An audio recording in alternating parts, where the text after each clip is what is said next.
ज्ञान का पिटारा खुलने वाला है आपके लिए, जो बहुत ही पहुंची हुई चीज है। मिस्टर फारूक सर आए और जोरदार तालियों के साथ उनका स्वागत करें। अब आपको कुछ रोचक बातें और नई नई कहानियां सीखने को मिलेंगी।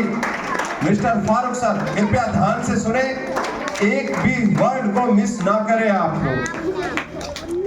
फारूक सर का घंटा मारेंगे। मिस्टर फारूक सर आ चुके हैं। इसके बाद तैयार रहे, जो भी हम पर्टिकुलर किसी टीचर्स का नाम ले लेंगे, जो भी इच्छुक हो वो आ जाए। Mister Farooq sir. सबसे पहले सभी के लिए नमस्कार। आदरणीय अध्यक्ष महोदय एवं मेरे साथी अध्यापक गण एवं मेरे छोटे भाई बहनों, जैसा कि आज आपको पता है कि आज हम शिक्षक दिवस मना रहे हैं। शिक्षक दिवस डॉक्टर सर्वपल्ली राधाकृष्णन के जन्म दिवस के रूप में मनाया जाता है। वैसे तो हर देश में अलग अलग दिनों शिक्षक दिवस मनाया जाता है और 5 अक्टूबर को पूरे संसार में शिक्षक दिवस मनाया जाता है, लेकिन हमारे भारत में 5 सितंबर को शिक्षक दिवस मनाया जाता है, क्योंकि इस दिन हमारे देश के प्रथम उपराष्ट्रपति और द्वितीय राष्ट्रपति डॉक्टर सर्वपल्ली राधाकृष्णन का जन्म हुआ। एक बार उससे किसी ने पूछा कि आपने हमारे देश के लिए बहुत काम किया है, आप सबसे पहले उपराष्ट्रपति रहे, उसके बाद राष्ट्रपति रहे, आपके हम जन्म दिवस को किस रूप में मनाएं? तो उन्होंने कहा कि मेरे जन्म दिवस को आप शिक्षक दिवस के रूप में मनाना।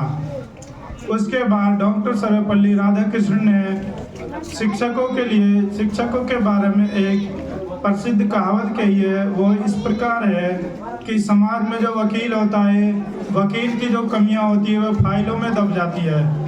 जो वकील होता है, वकील की जो कमियां होती है वो फाइलों में दब जाती है। उसके बाद जो इंजीनियर होता है, इंजीनियर की जो कमियां होती है वो दीवार में दफन हो जाती है। लेकिन जो अध्यापक होता है, अध्यापक की जो कमियां होती है वो किसी में भी समाप्त नहीं होती है, क्योंकि अध्यापक की जो कमियां होती है वो समाज में जाती है और समाज हमसे मिलकर बना होता है। इसलिए अध्यापक की जो कमियां होती है उनका जल्दी से जल्दी सुधार करना चाहिए।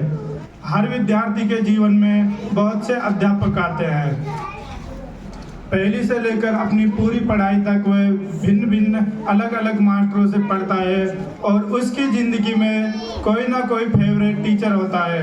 आज मैं आपको मेरे जो सबसे फेवरेट टीचर रहे हैं स्वर्गीय श्री शंकर दास मजोका, यदि वह आज नहीं होते तो शायद मैं यहाँ होता। उन्होंने मेरी ज़िंदगी में बहुत अहम योगदान दिया। माता पिता के बाद यदि मैं अपनी ज़िंदगी में किसी को अपना अहम योगदान मानता हूँ तो मैं अपने स्वर्गीय गुरुजी श्री शंकर दास मजोका का मानता हूँ। तो उसके लिए मैं एक पंक्ति कहना चाह रहा हूँ, उसे ध्यान से सुनना। एक मिनट रुको, निकालता हूँ।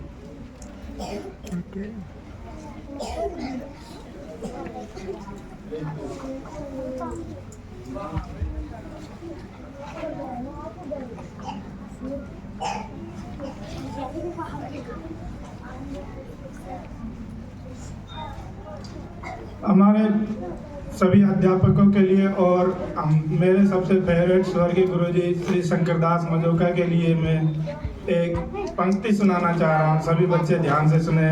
गुमनामी के अंधेरे में था, पहचान बना दिया। गुमनामी के अंधेरे में था, पहचान बना दिया। दुनिया के गम से मुझे अनजान बना दिया। दुनिया के गम से मुझे अनजान बना दिया। उनकी ऐसी कृपा हुई, गुरु ने मुझे एक अच्छा इंसान बना दिया। तो यदि हमारे सर नहीं होते, वैसे ही आपकी ज़िंदगी में कोई ना कोई फेवरेट सर होता है और हमें हमेशा गुरुजियों की बात माननी चाहिए।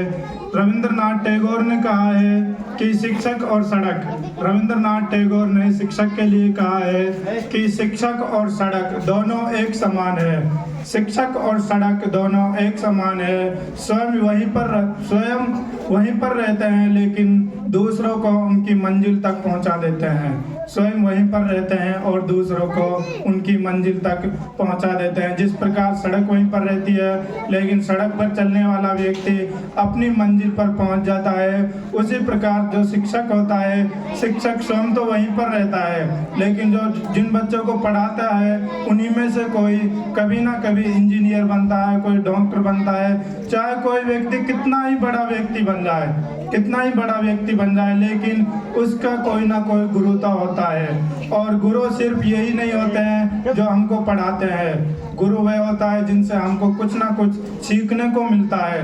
जैसे चींटी से हमें मिलता है मेहनत करनी, जिस प्रकार चींटी मेहनत करती है उसी प्रकार हमें मेहनत करनी चाहिए। तो इस प्रकार हमारे एक गुरु नहीं होते हैं, अनेक गुरु होते हैं। कुरान शरीफ में लिखा है कि प्रत्येक व्यक्ति के 3 बाप होते हैं। प्रत्येक व्यक्ति के कितने बाप होते हैं? 3। सबसे पहले जन्म देने वाला, जो व्यक्ति हमें जन्म देता है। उसके बाद दूसरे नंबर का बाप होता है जो हमें पालता है, जो हमें पालता है। और तीसरा जो दर्जा दिया गया है वो किसको दिया गया है? शिक्षक को दिया गया है। जो शिक्षक होता है ना, तो हमारी कुरान शरीफ में उसे बाप के समान दर्जा दिया गया है। तो इसलिए मैं यही कहना चाहूँगा कि सभी बच्चे को टीचरों का सम्मान करना चाहिए, उनमें अपने माँ बाप की छवि देखनी चाहिए और सभी टीचरों को भी बच्चों को अपने बच्चों की तरह, भाई बहनों की तरह समझना चाहिए। बस मैं इतना ही कहना चाहूँगा। आगे मैं पवन गुरु जी को बुलाऊंगा। एक बार मेरी तरफ